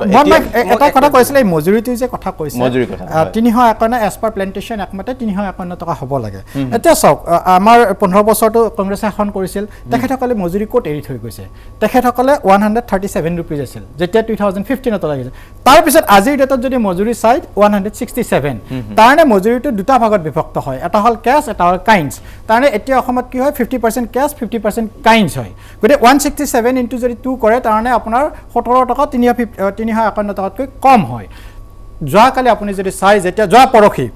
আমাৰ ইতিমধ্যে এইটো কৈছে যে ডেফিনেটলি মজুৰিৰ ক্ষেত্ৰত এটা পদক্ষেপ ল'ব দ্বিতীয়তে যদি আপুনি চাই এই মজুৰিৰ কথা যেতিয়া আমি কওঁ তেতিয়া আপুনি চাব 2018 লৈকে কেঁচা প্ৰতি কেজি কেঁচা চাহপাতৰ ওপৰত 2 টকাকৈ ট্যাক্স লোৱা হৈছিল কিন্তু 2018ত সম্পূৰ্ণৰূপে উঠাই দিয়া হৈছে তাৰপৰে যদি চাই যে আগতে কি আছিল 2015 আগলৈকে যদি চাই এমপি আৰু এমএলএ ফান্ড কেতিয়াও চাহ বাগানৰ কাৰণে খৰচ নহয় কিন্তু তেখেতসকলৰ ভোটটো লোৱা হয় আজিটো হৈছে ঠিক আছে মহন্ত কংগ্ৰেছে কিছুমান কাম কৰা নাই বিজেপিয়ে কৰাটো ভাল আৰু বিজেপিক সেই কাৰণে ক্ষমতালৈ আনিছে সেই বিষয়টো এটা স্পষ্ট এটা হেৰি লোৱা ভাল আমি অঞ্জুতি মৰা টি গাৰ্ডেন লৈ পেলে এটা এক সেকেন্ডৰ কথা আছে এই যে 351 টো তেওঁলোকে বিচাৰি আছে 351 নিদি পেলে আজি 167 দিছে তাৰ কাৰণে যে 184 এটা দিয়া নাই হেতু যদি আপুনি ক্যালকুলেট কৰে 167 ইনটু 2 আপুনি বুজা না আপুনি ফুলকে বুজাব 184 ইনটু যদি 25 ধৰে চাৰিটা দেওবাৰ নিদিয়ে চাৰিটা দেওবাৰ নিদিয়াটো এটা বিৰাট ডাঙৰ ঘটলা আছে মালিক সত্ত্ব আৰু মালিক সত্ত্বৰ লগত কাৰণে এতিয়া দিয়ে 334 আপুনি 25 কৰে 4,450 হয় আৰু যদি বছৰি চাই আপুনি 22,250 এটা মানুহখিনি পোৱা নাই এইখিনি পাবৰ কাৰণে আজি কালি এটা 3000 দি পেলাই 8 লাখে ধৰিছো বাৰ আসলতে 8 লাখ নহয় আপুনি যদি চাই টোটাল নাম্বাৰ অফ লাখৰ যদি চাই আপোনালোকে এটা এটো মই নিৰ্মলা সীতাৰামে কালি দিব অহাখিনিত মই বাৰু ধন্যবাদ দিছো কিবা দিছে কিন্তু কথা বেয়া লাগিছে যে আসলতে কিমানখিনি ট্ৰি ওয়াৰ্কাৰ্ছে হসাকে পাইছে সেই তথ্যখিনি আমি অকমান ভালকে চাব লাগিব কাৰণ মিটিংত আমি চাহ বাগানতকে নন টি গাৰ্ডেন মানুহে আমি বেছি দেখিছিলো ঠিক আছে সেই বিষয়টো সকলোৰে দৃষ্টি থাকিব অৰুণজ্যোতি মৰাণলৈ ওচৰলৈ আহিছে অৰুণজ্যোতি মৰাণ আজিৰ তাৰিখত আপুনি যেহেতু তিনিচুকীয়াত উপস্থিত আছে বা তিনিচুকীয়া বা বিভিন্ন ঠাই আপুনি ঘূৰি ফুৰিছে জনগোষ্ঠীয় সংগঠনৰ নেতা হিচাপে আজিৰ তাৰিখত এই যিটো ছবি যিটো কথা কৈছে ৰাইজৰ দল বা কংগ্ৰেছে বিজেপিয়ে প্ৰতিশ্ৰুতি পালন কৰিব পৰা নাই সেই অভিযোগটো নিখন্দেহে থাকিব মানুহৰ এক্সপেক্টেশন আছে আৰু যিবোৰ প্ৰতিশ্ৰুতি দিছে সেইলৈ নিশ্চয় চৰ্চা হ'ব কিন্তু আজিৰ তাৰিখত মই আপোনাক মূল প্ৰশ্নটোলৈ আকৌ উভতি আহিছোঁ যে এইবাৰ বিকাশ বা উন্নয়নতকৈ অন্যান্য বিষয়সমূহে অধিক প্ৰাধান্য পাইছে নেকি আপুনি কি কয় অৰুণজ্যোতি মৰাণ না নিশ্চিতভাৱে বিকাশটো প্ৰথম কথা বিকাশ আচলতে বৰ্তমানৰ চৰকাৰখনে বিকাশ কৰিছে এই বিষয়টোৱে প্ৰধান হ'ব আৰু বিজেপিৰ যিটো মিছন আছে যে বিকাশক লৈ বিজেপিৰ মিছন আছে আৰু বিজেপিৰ যি বিজেপি প্লাস 100 প্লাস এইটো আসলে 2021 এইটো মিছন পুৰা হ'ব এই কথা এটো কাৰণে কৈছো যে অসমত এতিয়া আপুনি যদি চাই দেখিব যে অসমৰ আন্তঃগাঁথনি উন্নয়ন হিয়া বাট পথই হওক বা ইয়াৰ বিজুলীয়ে হওক বা ইয়াৰ প্ৰাথমিক পৰ্যায়ৰ শিক্ষা ব্যৱস্থাই হওক বা উচ্চ পৰ্যায়ৰ শিক্ষা ব্যৱস্থাই হওক এই ধৰণৰ গোটেই কথাবিলাক যদি আমি চাওঁ তেনেহ'লে প্ৰতিটো বিষয়ত প্ৰতিটো সমষ্টিত হিয়া বিজেপি থকা বিজেপি এমএলএ থকা সমষ্টিয়ে হওক বা বিজেপি এমএলএ নথকা সমষ্টিয়ে হওক আপোনালোকে যদি অসমৰ পৰ্যবেক্ষণ কৰে হদিয়াৰ পৰা ধুবুৰীলৈকে দেখিব যে প্ৰতিটো সমস্যাত প্ৰতিটো ক্ষেত্ৰত বিকাশ হৈছে গতিকে এই বিকাশ নিশ্চিতভাৱে বিকাশৰ কাৰণে বিজেপিক মানুহে ভোট দিব দ্বিতীয় এটা কথা মই পূৰ্বে কৈছো যে প্ৰতিটো জাতি জনগোষ্ঠীক তেওঁলোকৰ যি আশা আকাংক্ষা আছে তেওঁলোকৰ যিটো প্ৰতিটো জাতি জনগোষ্ঠী তেওঁলোকৰ আত্মমৰ্যাদা আছে এই কথাবিলাকক বিজেপি দলটোৱে অত্যন্ত গুৰুত্ব প্ৰদান কৰিছিল আৰু এতিয়াও কৰি আহিছে আৰু ভৱিষ্যতে এই বিষয়টো নিশ্চিতভাৱে গুৰুত্ব পাব আৰু আমি দেখিছোঁ যে আমি যদি কওঁ যে অসমৰ এটা বৃহৎ জনগোষ্ঠী চাহ জনগোষ্ঠী সম্পৰ্কত পূৰ্ব চৰকাৰসমূহে কেৱল মাত্ৰ ভোট বেংক ৰাজনীতি হিচাপে ব্যৱহাৰ কৰি আহিছিল কিন্তু আজিৰ তাৰিখত এই বিজেপি দলৰ নেতৃত্বাধীন চৰকাৰখনে চাহ জনগোষ্ঠীৰ কাৰণে কি কৰা নাই প্ৰতিখন বাগানৰ প্ৰতিটো লাইনৰ ৰাস্তা পকীকৰণৰ পৰা আৰম্ভ কৰি চাহ জনগোষ্ঠী বাগানবিলাকত হাইস্কুল পৰ্যন্ত সম্পূৰ্ণ চৰকাৰীভাৱে হাইস্কুল প্ৰতিষ্ঠা কৰাৰ পৰা আৰম্ভ কৰি আৰু ইতিমধ্যে চাওক ইতিমধ্যে বাগান প্ৰতিখন চাহ বাগিচাত কিন্তু এই বিকাশটো আপুনি যদি ঠিক আছে অৰুণজ্যোতি বৰাণ ঠিক আছে বৃহৎ জনগোষ্ঠী মই এই কথা মই এটা কৈ ল'ব দিয়ক চাহ জনগোষ্ঠীৰ ক্ষেত্ৰত মই এইটো কাৰণেই কৈছোঁ যে মই চাহ জনগোষ্ঠী বিভিন্ন ঠাইবিলাকত মই নিজে ঘূৰিছোঁ নিজে দেখিছোঁ চাহ জনগোষ্ঠী বিভিন্ন সংগঠনৰ সৈতে মোৰ ওতঃপ্ৰোত সম্পৰ্ক আছে আৰু এই কথাবিলাক আচলতে মই কোৱা কথা নহয় এই কথাবিলাক আচলতে চাহ জনগোষ্ঠীৰ ৰাইজে সংগঠনে বিভিন্ন পৰ্যায়ৰ তেওঁলোকে নেতাকৰ্মীসকলে এই কথাবিলাক কৈছে সাধাৰণ ৰাইজে কৈছে গতিকে এই কথাটো ক'ব লাগিব আজিৰ তাৰিখত চাইমন সিং হৰ হওক বা সন্তোষ কুমাৰ তপনৰ যি অসম চাহ জনগোষ্ঠী ছাত্ৰ সন্থাৰ পূৰ্বৰ যি সংগঠন আছিল প্ৰতিষ্ঠা কৰিছিল তেওঁলোকে চাহ জনগোষ্ঠীৰ কাৰণে নহয় সমগ্ৰ অসমৰ কাৰণে যি ধৰণৰ চিন্তা চৰ্চা কৰিলে তাক উচিত মৰ্যাদা প্ৰদান কৰিছে তাৰ কাৰণে সন্তোষ কুমাৰ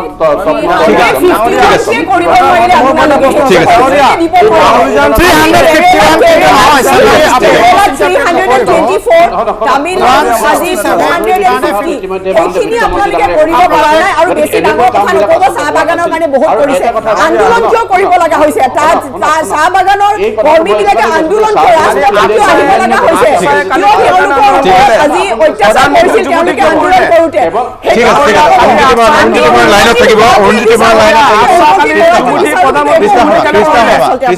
আমি বিষয়টোলৈ উভতি আহিম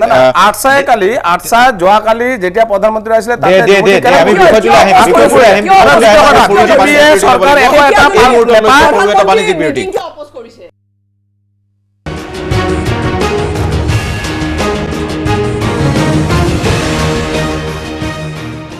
আপোনালোকে চাই আছে মিড মৰ্ণিং আৰু আজি আমি কথা পাতি আছোঁ কেইবাটাও বিষয় আচলতে 2021 নিৰ্বাচনী ইছ্যু বুলি ক'লে এটাৰ পিছত আনটো বিষয় উত্থাপিত হৈ থাকে আৰু কেইবাটাও বিষয় আহিছে চাহ জনগোষ্ঠীৰ কথা আহিছে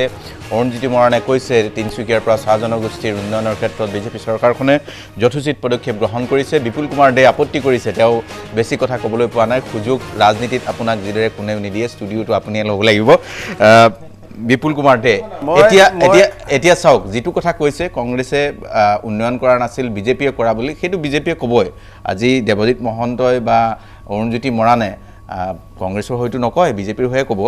গতিকে মই আপোনাৰ প্ৰশ্নটো হ'ল যে আজিৰ তাৰিখত যিটো পৰিৱেশ পৰিস্থিতি এই পৰিৱেশ পৰিস্থিতিত কিন্তু মানুহ বিভ্ৰান্ত মানুহ এইকাৰণে বিভ্ৰান্ত যে বিজেপি আপুনি যিটো কথা কৈছে আমি যিটো কথা বিৰতিৰ সময়ত পাতিছিলোঁ যে খুব সুন্দৰকৈ কথাখিনি উপস্থাপন কৰিব পৰাটো ডাঙৰ কলা বিজেপিয়ে কাম কৰিব নোৱাৰিব পাৰে কিন্তু উপস্থাপন ভাল যদি হয় মানুহে তেওঁলোককে বিশ্বাস কৰিব চাওক আমাৰ অসমৰ ৰাইজ বুৰ্বক নহয় শিক্ষিত ৰাইজ অসমৰ ৰাইজ বুজি পায় যে অসমৰ ৰাইজক বাৰে বাৰে ঠকাব নোৱাৰে এতিয়া যে আমাৰ মৰাণ ডাঙৰীয়া কৈছে যে বিজেপি 101টা পাব তেওঁলোকক মোক কেনেকুৱা পাব কি হেৰিত পাব মই এভাৰেজলি কৈ দিছোঁ তেওঁলোকে যোৱাবাৰ নিৰ্বাচনৰ 41% ভোট পাইছিলে এতিয়া জাতীয়তাবাদী শিবিৰ তেওঁলোকৰ লগত নাই 12% গুচি গ'ল আগত BPF তেওঁলোকৰ নাই 4% গুচি গ'ল ভাৰতীয় গণ পৰিষদ বঙালীসকলে এটা পাৰ্টি বনাইছে তাতে আপোনাৰ মোৰ 3% গুচি গ'ল 22% আহি গ'ল 9% আকৌ সৰু সৰু পাৰ্টিবিলাক আজি বনাইছে ৰাজ্যৰ দল আছে তো তেওঁলোকে এইবিলাক যদি লৈ যোৱাৰ পিছত 90% ভোট থাকিব 19% ভোট থাকিলে তেওঁলোকৰ সিট 22 to 25 ৰ ভিতৰতে সীমিত থাকিব না মই হিচাপ কৰি পাৰ্চেন্টেজৰ কথা আছে পাৰ্চেন্টেজৰ কথা কৈছো আমি যোৱাবাৰ 22টা সিট যোৱাবাৰ AUDF কেন্দ্ৰীয় দিয়াৰ কাৰণে আমি হাৰিবলগীয়া হৈছিলে পাৰ্চেন্টেজৰ কথা আছে ইয়াত আৰু তেওঁলোকে যে 101টা সিট পাম বুলি কৈছে কাৰ বদলত পাম বুলি কৈছে তেওঁলোকৰ লগত কোন জাতি জনগোষ্ঠী আছে এতিয়া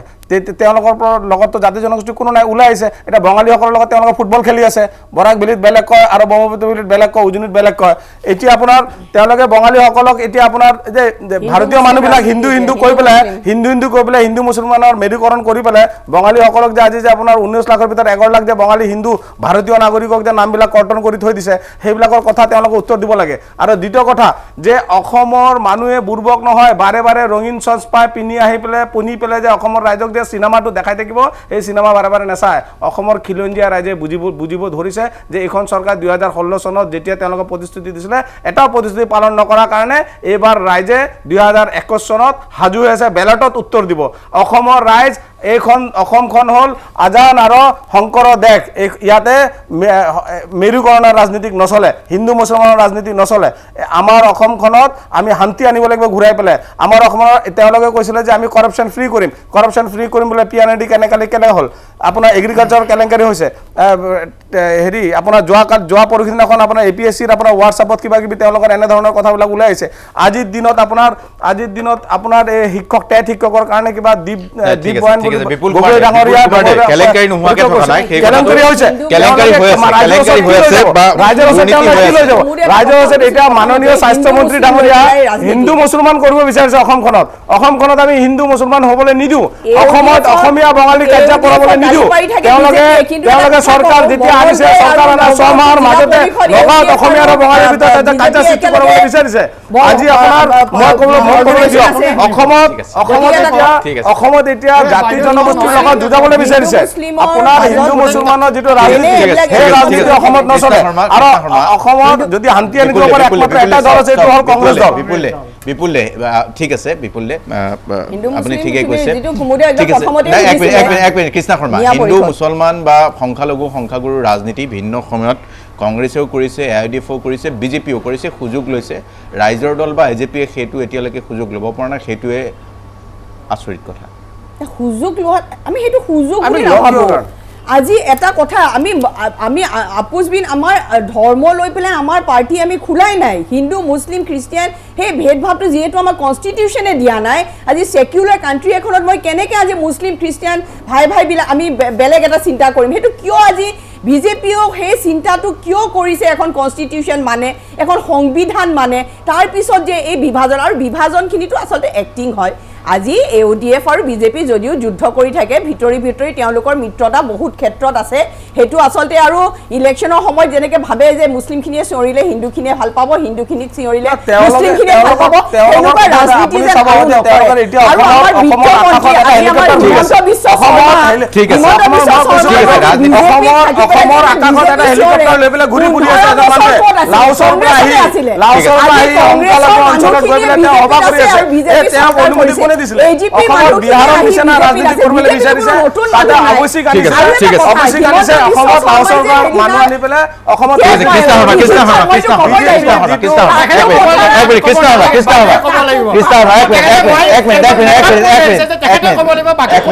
তেখেতে এটা কথা কৈছে যে লাওছৰ পৰা মানুহ আহি কৰিছে তেওঁ যদি অসমীয়া ভাৰতীয় মানুহ হয় যিকোনো স্থানত মিটিং কৰিব পাৰে সেই বিতৰ্কটোলৈ মই নাযাওঁ মই বিজেপি ডাঙৰীয়া মুখপাত্ৰজনক এতিয়া ক'ব দিয়কচোন আমি শুনো বাৰু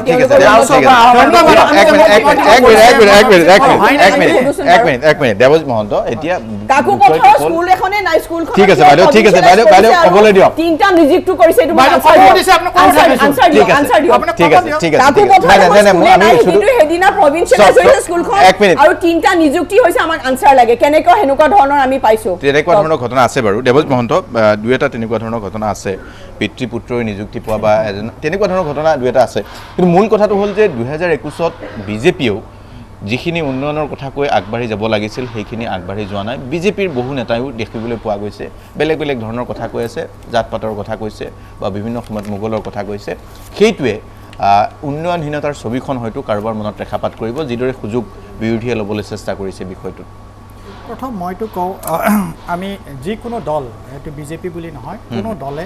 নিৰ্বাচনৰ সময়ত ধৰ্মক ইছ্যু হিচাপে লৈ কাৰো অন্তৰত আঘাত দিব নালাগে সেইটো মোৰ সকলোৰে প্ৰতি ইনফেক্ট মোৰ দলে হওক যি দলে নহওক আমি সেইটোক লৈ কেতিয়াও ৰাজনীতি কৰিব নালাগে কাৰণ অসম বা ভাৰতভূমিত যি মানুহ আছে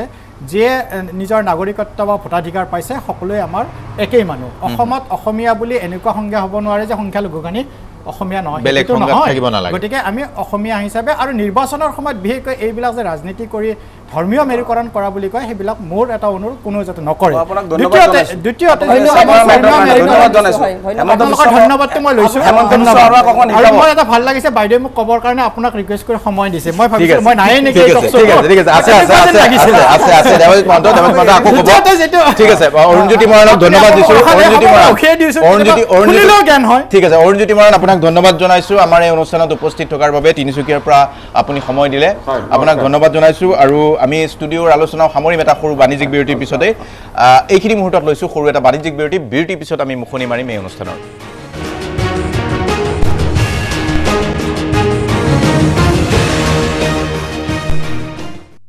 আপোনালোকে চাই আছে মিড মৰ্ণিং আৰু মিড মৰ্ণিঙত আজি আমি কথা পাতি আছোঁ নিৰ্বাচনী ইছ্যুৰ বিষয়ে আচলতে এটা শেষ নোহোৱা বিষয় যিটো বিষয়ে আমি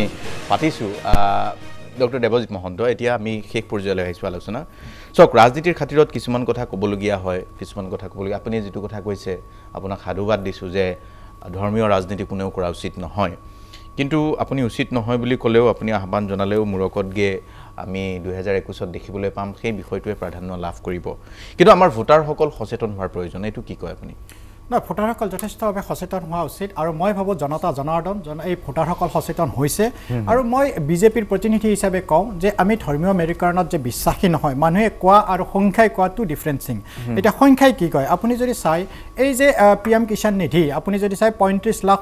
অসমত আছে এই 35 লাখৰ ভিতৰত আটাইতকৈ বেছি বেনিফিচিয়াৰী ডিষ্ট্ৰিক্টখন হৈছে বৰপেটা য'ত 4,40,000 দ্বিতীয়খন হৈছে নগাঁও 1,72,000 তৃতীয়খন হৈছে আপোনাৰ ধুবুৰী 1,70,000 এই তিনিখনৰ জনগাঁথনিৰ পৰিসংখ্যাটো কি তাততো সংখ্যালঘু মানুহে আছে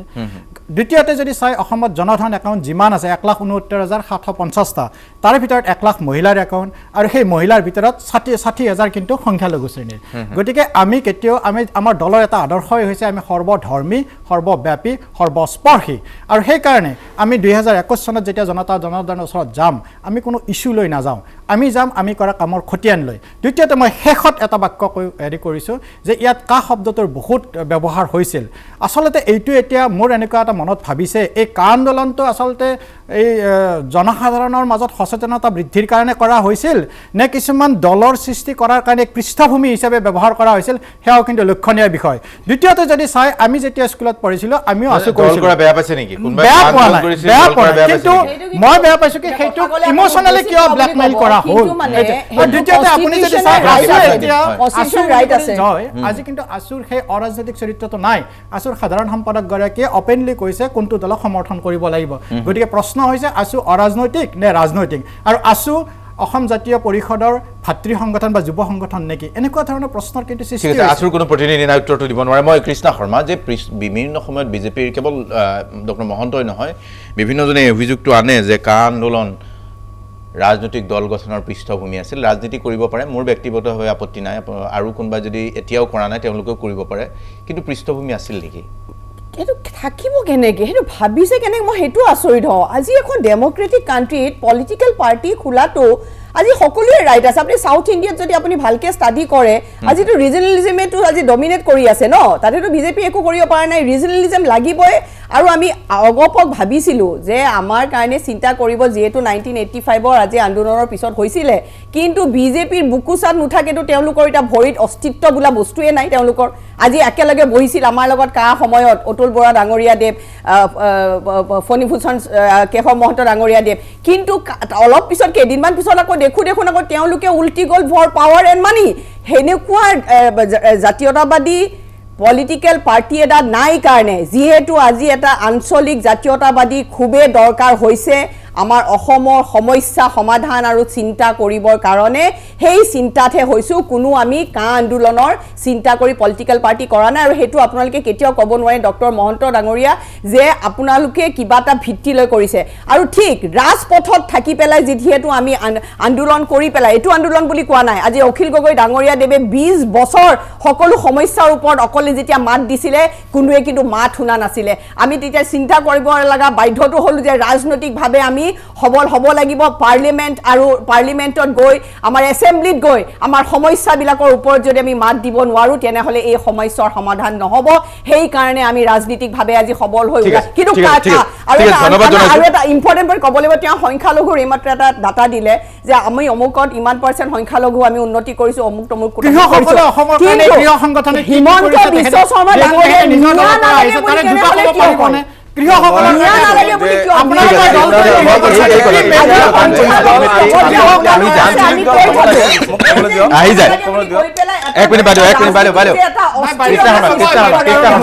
আমি সেই সুযোগটো কংগ্ৰেছৰ বিপুল কুমাৰ দে সংখ্যালঘু এলেকাত যেতিয়া আপোনাৰ কোনোবা এটা সমষ্টি আজি মানকাছাৰ সমষ্টিত আপুনি 92% আপুনি সংখ্যালঘু মানুহ তাতে সংখ্যালঘু মানুহ আপোনাৰ সুবিধাবিলাক পাবই লাগিব আমাৰ দিনত পাইছে আপোনালোকৰ দিনতে পাইছে এইটো নহয় কিন্তু আপোনালোকৰ যে স্বাস্থ্যমন্ত্ৰী ডাঙৰীয়া যে 35% আৰু 65% 35% যে আপোনালোকৰ কথাবিলাক কয় মুগুলবিলাক যে কয় হৰাঘাটৰ ৰণ বুলি কয় এইবিলাক কি ধৰ্মীয় মেৰীকৰণ নহয় কি হ'ল ধৰ্মীয় মেৰীকৰণ তেওঁ কৰি পেলাই সেইটো 2016 চনত আহিছে 2021 চনতে সেই বস্তুটো কৰিবলৈ বিচাৰিছে আৰু দ্বিতীয় কথা হ'ল যে আঞ্চলিক দল লাগে আমাৰ অসমত কাৰণ আমি আঞ্চলিক দল এই কাৰণে লাগে বুলি কৈছোঁ যে আঞ্চলিক দলৰ লগত আপোনালোকে যদি তুচ্ছ তাচ্ছিল্যবিলাক কৰে নহয় তেনেহ'লে আপোনালোকে এজিপিৰ লগত এজিপিক এতিয়া খেদি পঠাব লাগে আপোনালোকে এজিপিৰ লগত কেলে আপোনালোকে এলায়েন্স কৰি পেলাই চৰকাৰ চলাই আছে উত্তৰ পূৰ্বাঞ্চলত আঞ্চলিকবাদ লাগে এই কাৰণে লাগে আপুনি উত্তৰ মেঘালয়ত এনপিপি অৰুণাচল কংগ্ৰেছ মিজোৰামত মিজো নেশ্যনেল ফ্ৰণ্ট এইবিলাক এটা সময়ত এটা ভাল তেওঁলোকে প্লেটফৰ্ম এটা বনাই পেলাই তেওঁলোকে নিজৰ কামবিলাক কৰি পেলাইছে বিজেপিৰ কাম হ'ল কি কোনোবা যদি বিজেপিৰ উদ্দেশ্য হ'ল যদি কোনোবা ৰাজনৈতিক দল অকণমান মূৰ দাঙি উঠিছে তেওঁলোকৰ কাৰণে থ্ৰেট হৈছে তেওঁলোকৰ কাৰণে দিগদাৰী হৈ যায় এইবিলাক আঞ্চলিক দল নালাগে বুলি কয় আজি অসমৰ কাৰণে সমজ্জল ভট্টাচাৰ্য অখিল গগৈ লুৰিণজ্যোতি গগৈ আমাৰ অসমৰ সম্পদ হয় আপোনালোকে আজি অখিল গগৈ ডাঙৰীয়াক জেলত ভৰাই থৈ দিছে তেওঁলোকক আপোনালোকৰ যদি সাহস আছে তেওঁলোকক এৰি দিয়ক আমি কংগ্ৰেছ বুলি কোৱা নাই এজন ডেকা এজন ইউথ হিচাপত এজন আপোনাৰ কংগ্ৰেছৰ কৰ্মী হিচাপত এজন অসমৰ ৰাইজ হিচাপত আপোনালোকক মই সাহস যদি আছে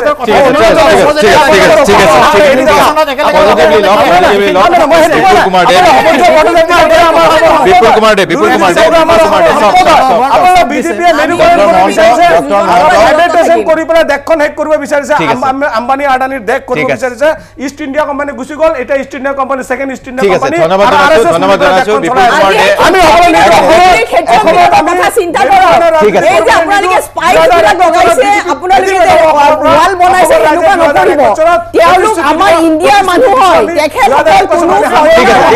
ধন্যবাদ জনাইছো বিপুল দে মোৰ সময় শেষ হৈ গৈছে বিপুল দে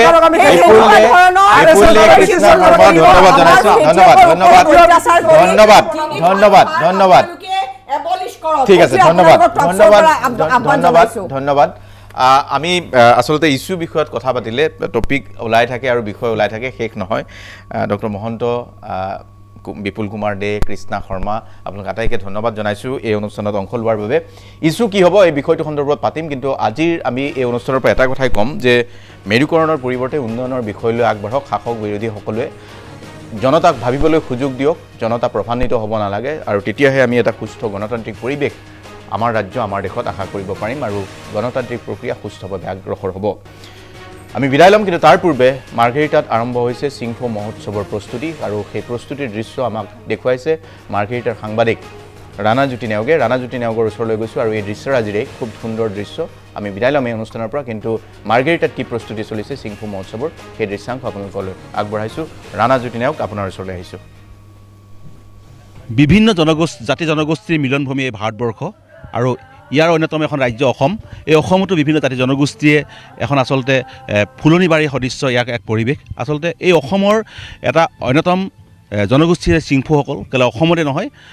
কাষৰীয়া ৰাজ্য অৰুণাচল প্ৰদেশতো ইয়াৰ যথেষ্ট লোক আছে সেই ধৰণেৰে ভাৰতবৰ্ষৰ লগতে বিশ্বৰ বিভিন্ন প্ৰান্ততো এই সিংফোসকলৰ লোক আছে আৰু এই সিংফোসকলৰ এটা জাতীয় উৎসৱ হৈছে ছপং য়ং মানাওপই এই উৎসৱক লৈ এইটো অঞ্চলৰ ৰাইজৰ সদায় এটা উৎসাহ উদ্দীপনা আছে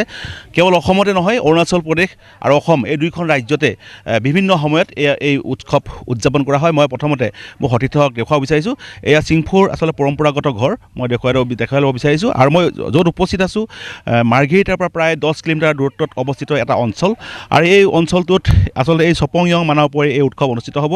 মই প্ৰথমে দেখুৱাই লৈছোঁ, এয়া চিংফো জনগোষ্ঠীৰ তেওঁলোকৰ খুব পৰম্পৰাগত গৃহ, আৰু এই গৃহ